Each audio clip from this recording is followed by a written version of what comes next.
This podcast is sponsored by 5E Leadership and Marketing. As we wind down 2021, the perspective has been, how do we build allyships, partnerships, and build community through economic power? With Latina's B2B.marketing, we can help you build that community through networks, partnerships, by finding the right products and solutions to your business that will help provide a partnership with other community businesses.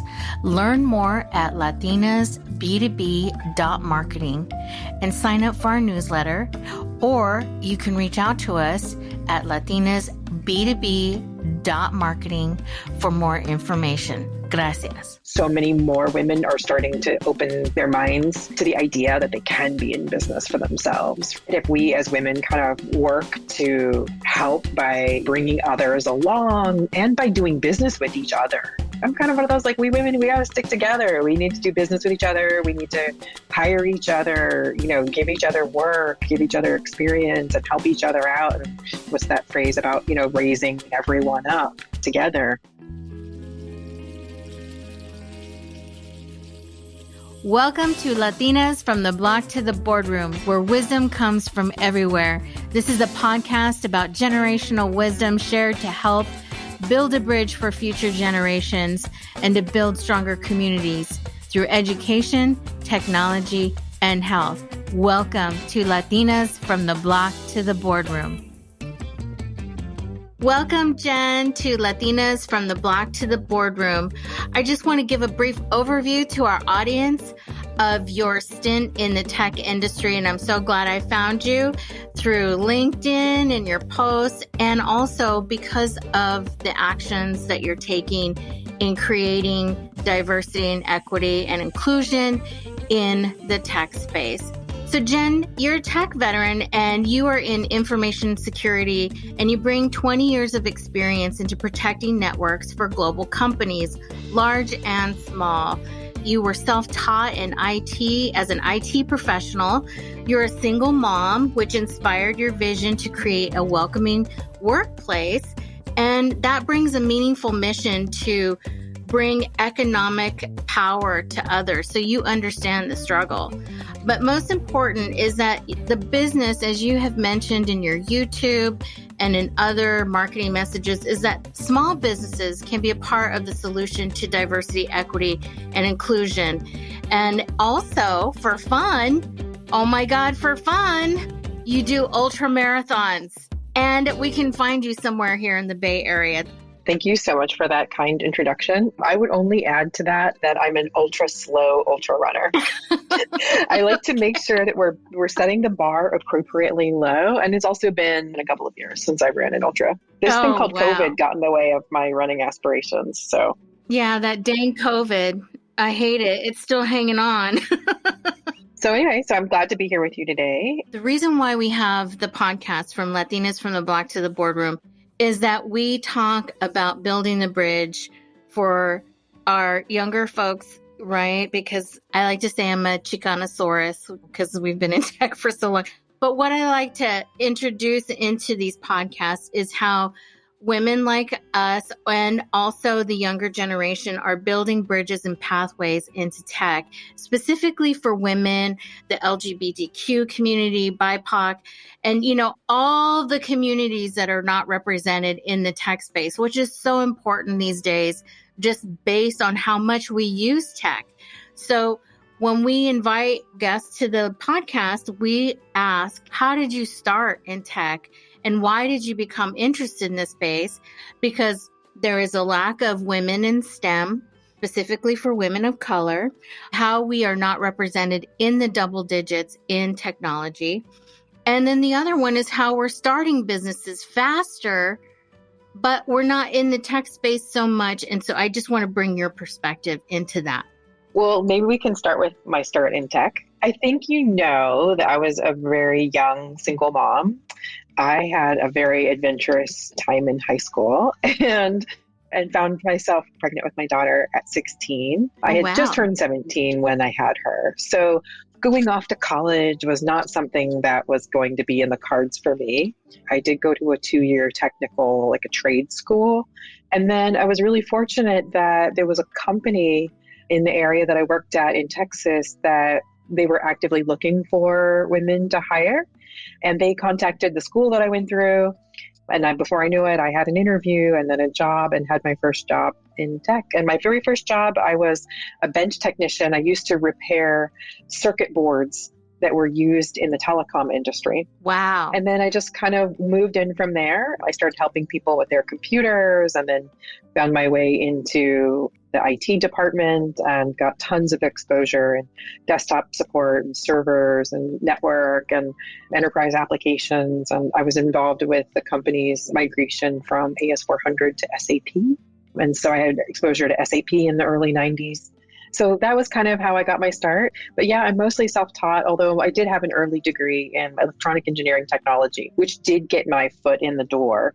And then from there is mostly self-taught. Wow. So you're from Texas originally, is that correct? I wasn't born there. I grew up mostly in Texas, yes. Interesting time in Texas right now. Wouldn't want to be there, yeah. So being a single mom at 16, I'm sure it was a lot different. And that brings up the interests that you probably saw, or as a single mom and a teen mom, How do I support my baby, my life? Because it sounds like you didn't have a lot of support, or there was that pathway to be supported. Yeah. I mean, I was fortunate that my parents were very helpful in taking care of my daughter while I was going to school and while I was working. Because, while I was going to school, for example, I was also waiting tables. I would also sometimes work part-time at 7-Elevens as a second job. Yeah. So I was trying to run 2 jobs and go to school. And even in my early days in tech, I was also doing second and third jobs. I did telemarketing for MCI. I'm dating myself a little bit, but we won't tell anybody. Okay, thank you. Yeah, I did telemarketing part-time for MCI. I did 7-Eleven. I held a variety of different jobs. I very much understand the struggle of trying to make ends meet and also trying to climb the ladder, right? Like you have this opportunity and someone's given you this opportunity and you want to make everything that you can out of that, right? And to be able to take care of your family is it's critical. Right. So what was it in your mind that said, tech is going to be the pathway for me to bridge an opportunity to make money? What was it that said, this is an area for me to step up my game and to go to technical school to get the skills that I need? You know, a lot of folks now are looking at an opportunity in the university, whether it's state college, city college, and then they go to the technical schools. Google right now is doing, certifications for free to become a support person. So if you want to get a cert in IT support for Google platforms, you can do that. There's so much available to you right now. Then back in the day, you had to pay for everything. So what was that? Like you said, this is going to be it for me. So kind of funny story. I mentioned I was waiting tables. One day I saw a commercial on TV, as I'm sure so many people can relate to. Marketing works. Yes. I saw a commercial for this trade school. And one of the things that they advertised was that their programs were set hours and it was a set start and end. So it was a 2-year program. You went 4 hours a day. They were the same 4 hours. And I also kind of knew from my own tinkering that I thought that I would be good in something technical. Much to the unhappiness of my dad, I used to take apart his stuff in the garage and I would unscrew it and I would kind of putz around with it and I would reassemble it, put it back together. And sometimes there might be an extra screw, but hey, things generally worked when they... Anyway, so I thought that I might have an aptitude for doing that sort of work. I wasn't certain, but I thought that maybe I would. So yeah, the idea of a limited time frame, set hours, I thought, this would allow me to continue working and would be something that I could, achieve.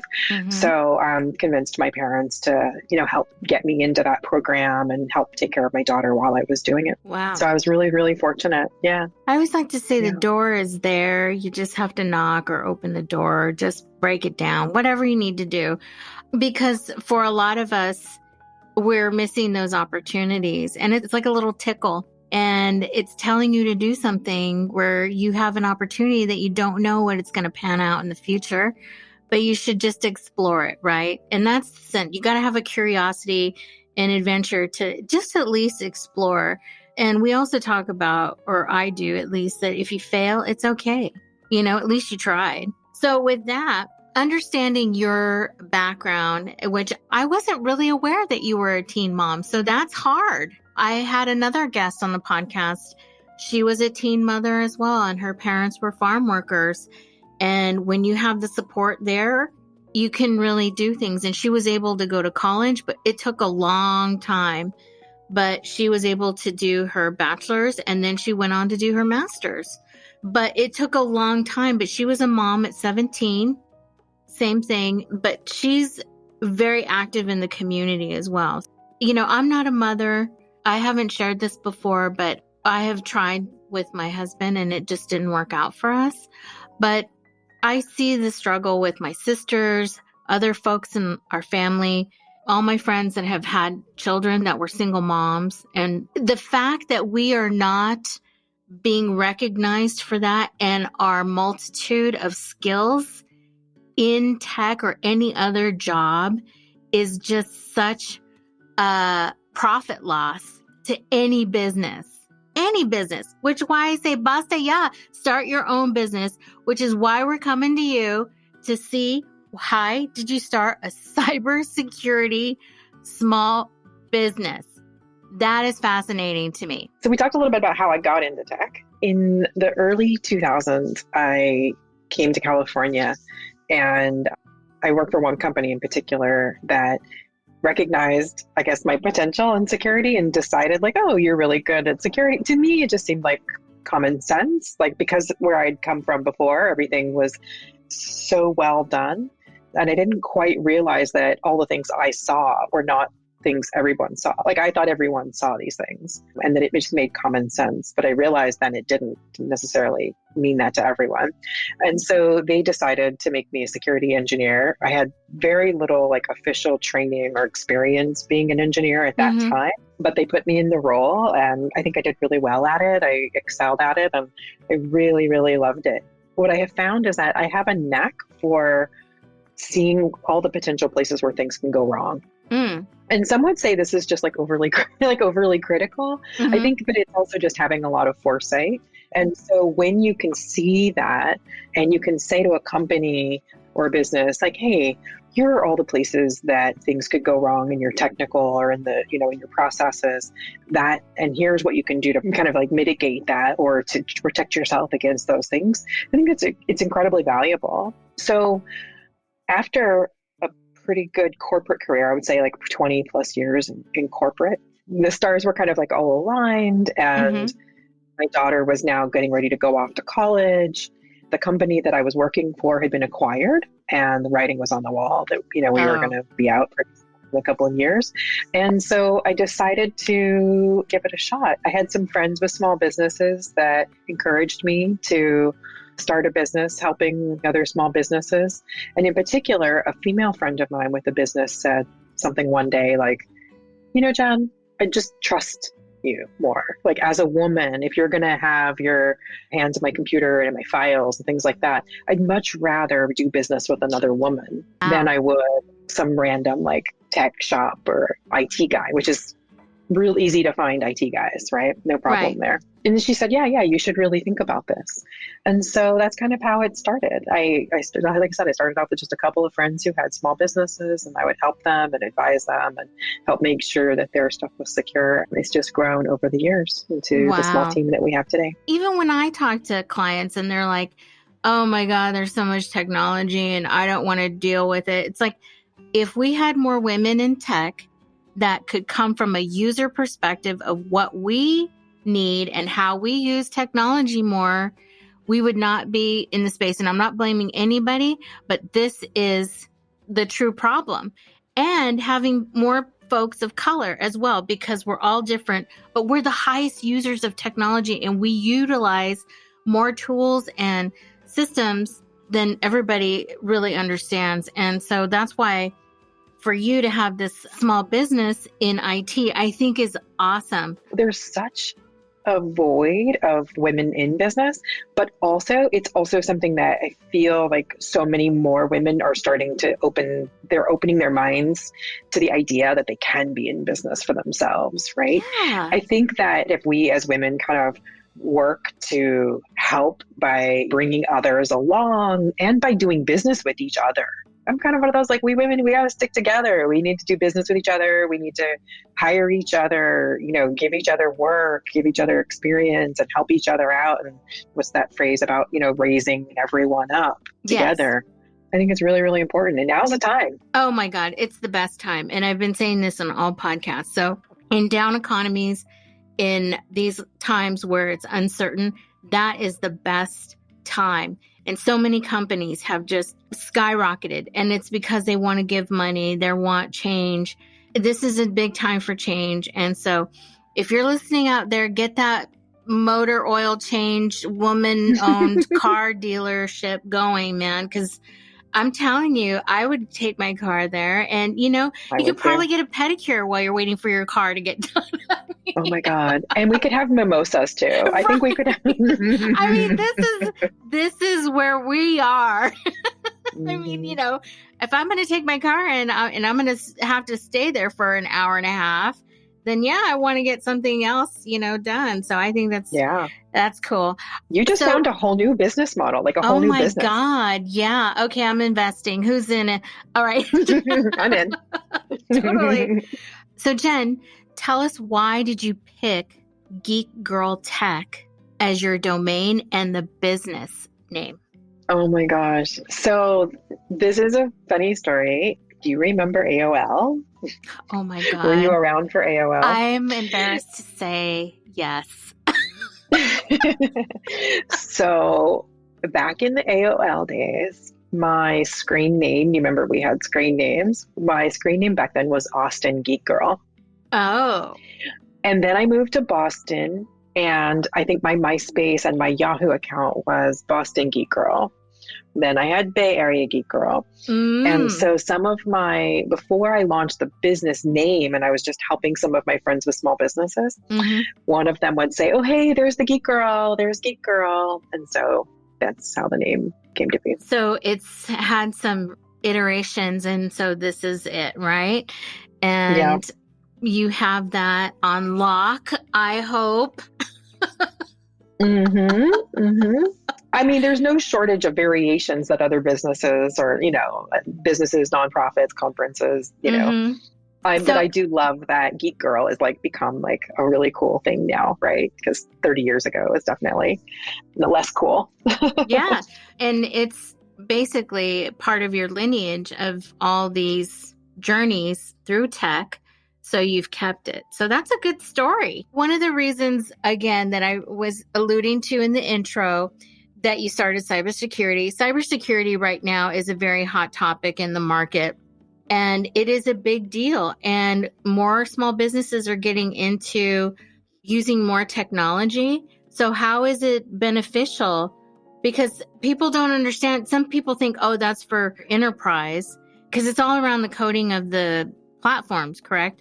I think there was something you said at the beginning of that statement that kind of touched on part of the problem, which is that there's ransomware and hackers are attacking large companies.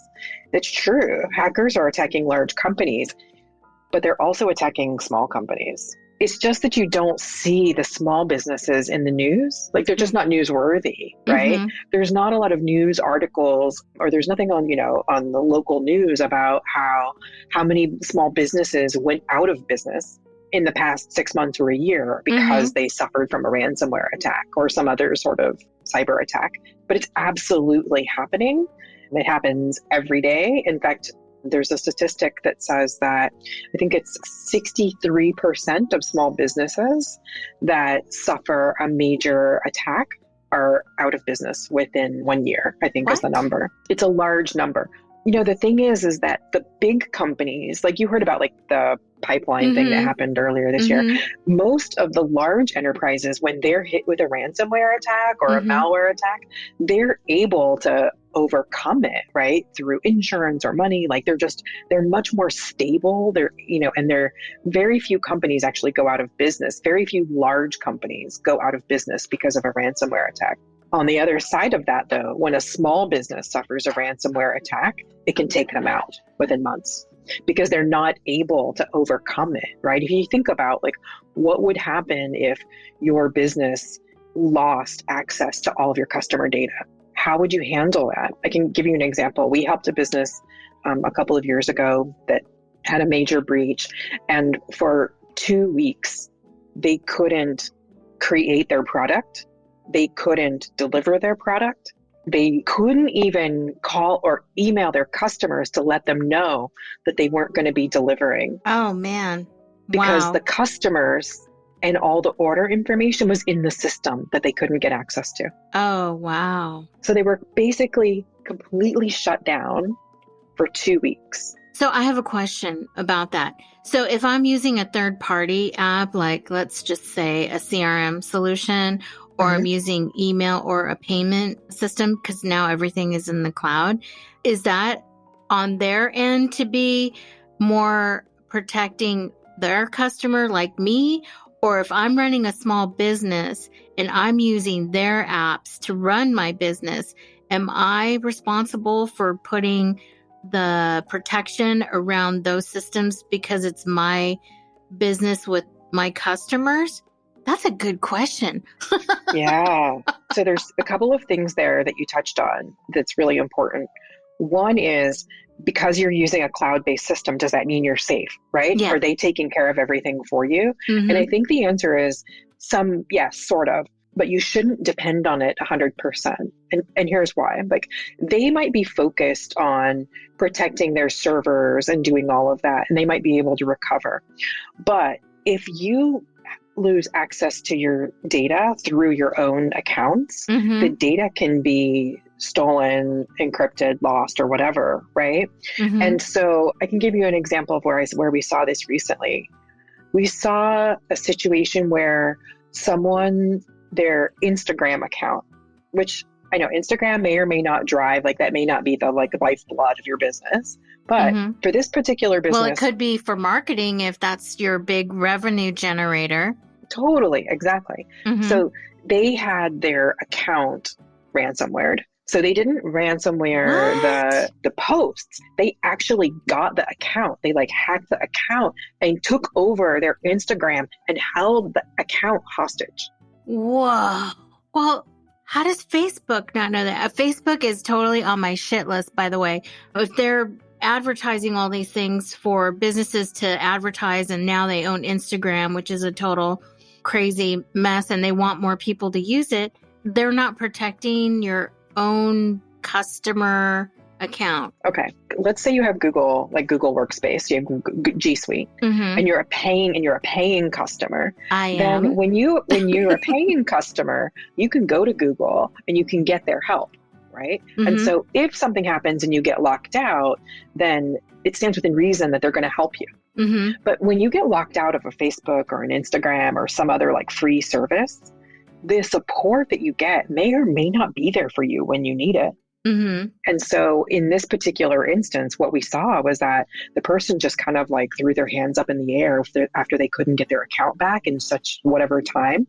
And they just kind of gave up on their Instagram account. It was just oh, I just lost my Instagram account. And they walked away from it and they lost. So is that something you could help with? Because there's a lot of social influencers out there.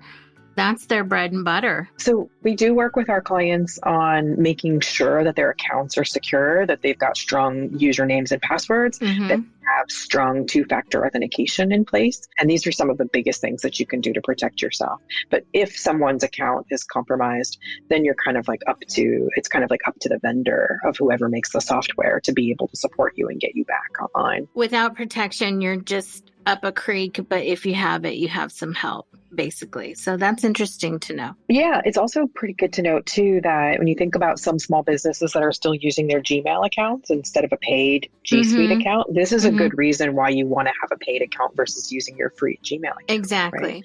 The support that you get from these free services is not necessarily what you need. Yeah, I'm going to do a podcast on that coming up on these technology platforms for business because it's really important. And I always tell people there's phishing out there, the phishing aspect with email, and it can look really authentic. Like I just got one the other day on my phone about Amazon and about purchase of the new iPhone or something, but it was super cheap. And that's what threw me off because I'm like, this thing is like $1,800 and it just said I purchased it, but it need to confirm the order through Amazon and the domain was all weird and it was just crazy. And I'm like, oh my God, they're getting more sophisticated. So you folks out there, this is the time. So just be careful. Yeah.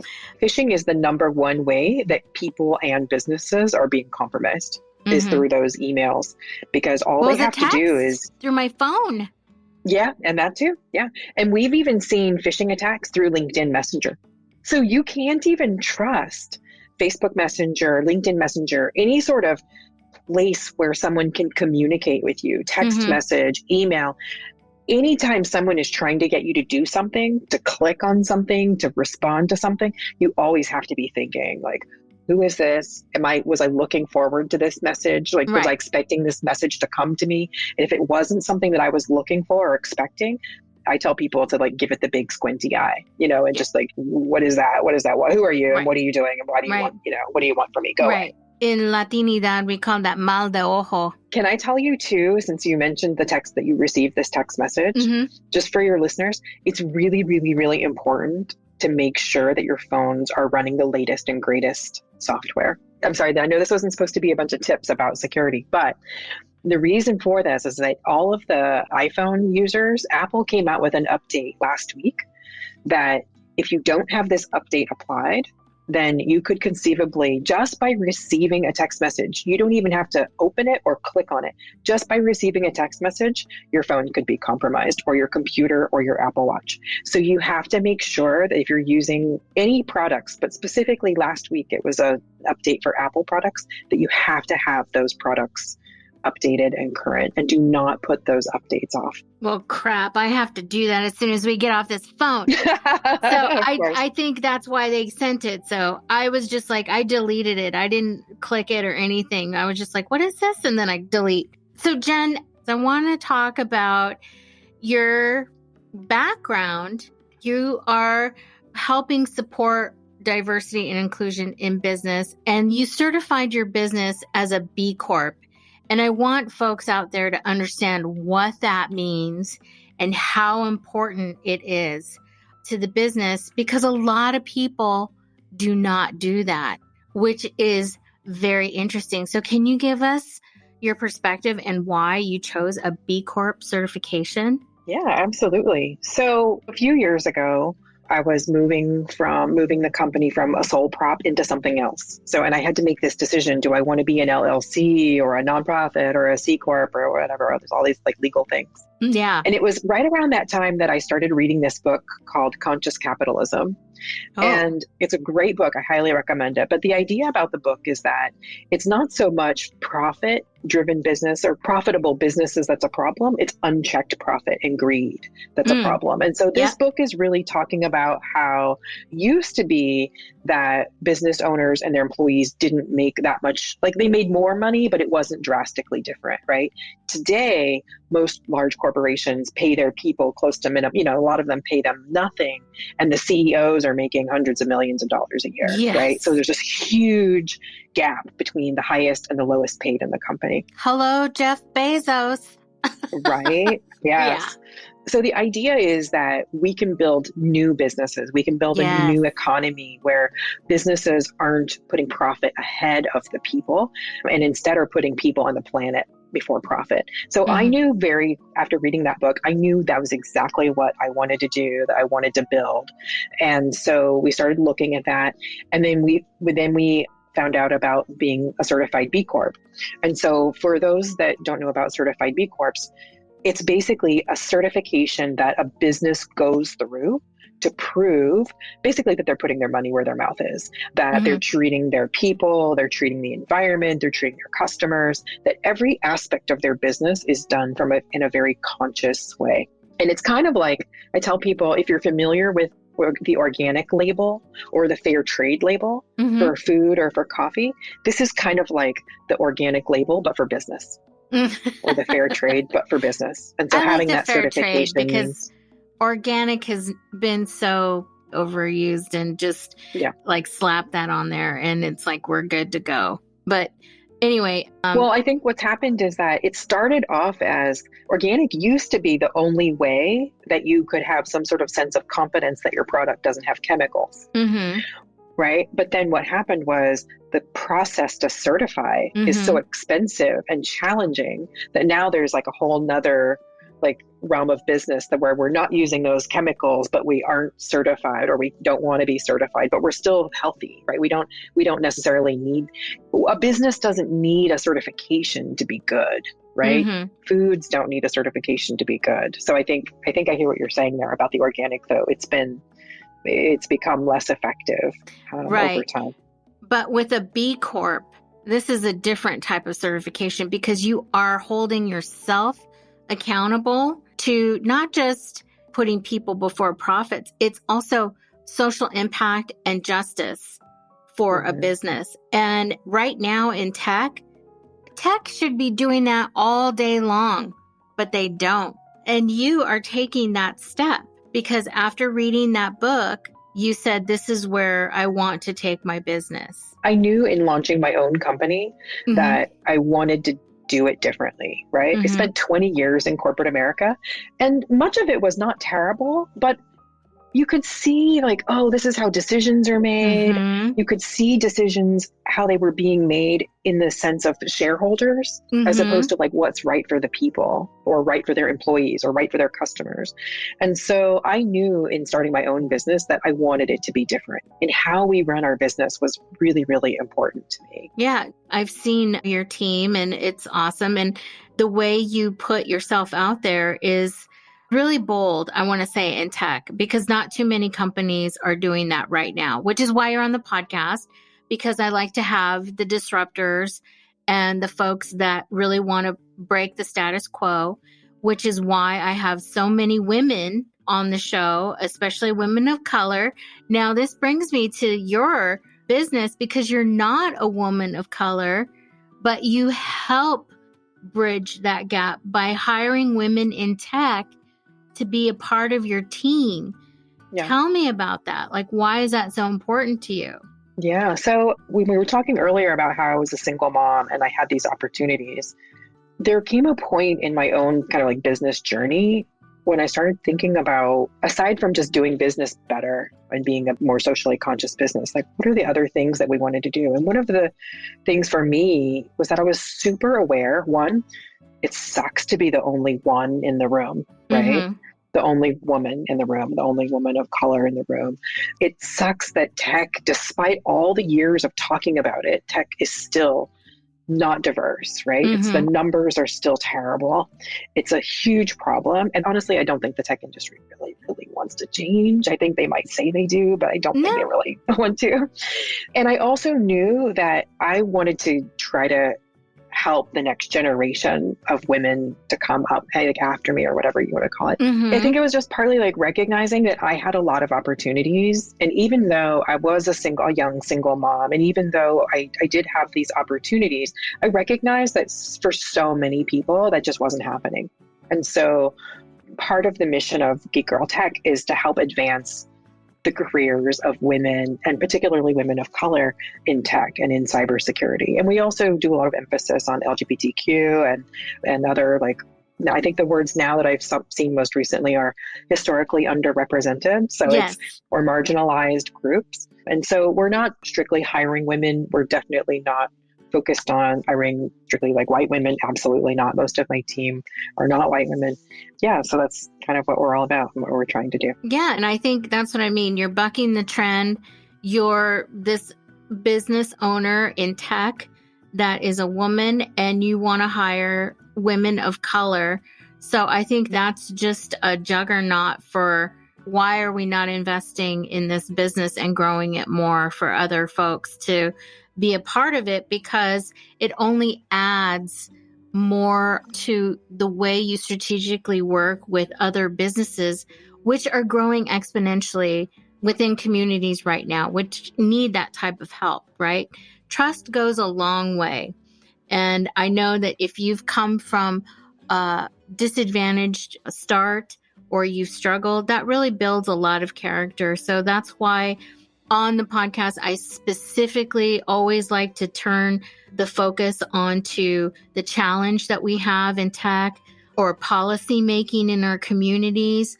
How do we get that ground? And it always comes from our challenges, our failures, the opportunities that are given to us. Sometimes we don't make the best of them. I know I'm one that has fallen the sword on that one a lot. But here's an opportunity. So if you're listening out there, this is that time to build what you want to build. So we touched upon why cybersecurity is important for small businesses, especially women that are starting their own business or community-owned businesses. Because of the fact that we don't hear more about it, it does wipe us out. And I think I saw a stat that if your business is compromised, it can be up into the millions of dollars. And I thought that was nuts, because what if you don't have $1 million? Or what if you're just starting out?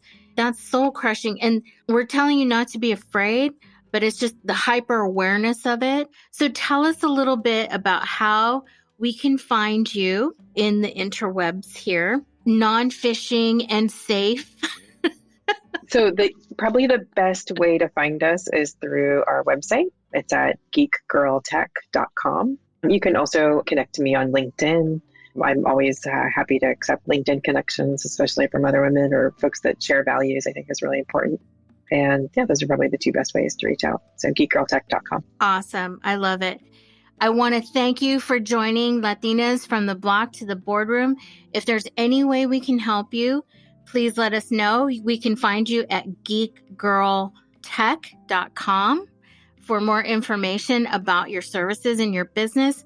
But also, if they want to look at your job opportunities, they can go to LinkedIn or geekgirltech.com. That's right. Thank you. And thank you so much. It was a pleasure to be on your podcast. Thank you. Awesome. Thank you, Jen. Well, thank you, Jen, for joining us on Latinas from the Block to the Boardroom. Such an amazing story. And thank you for sharing all those tips and tricks that small businesses can leverage. And the things that we don't know about technology can really impact us. So thank you for sharing that.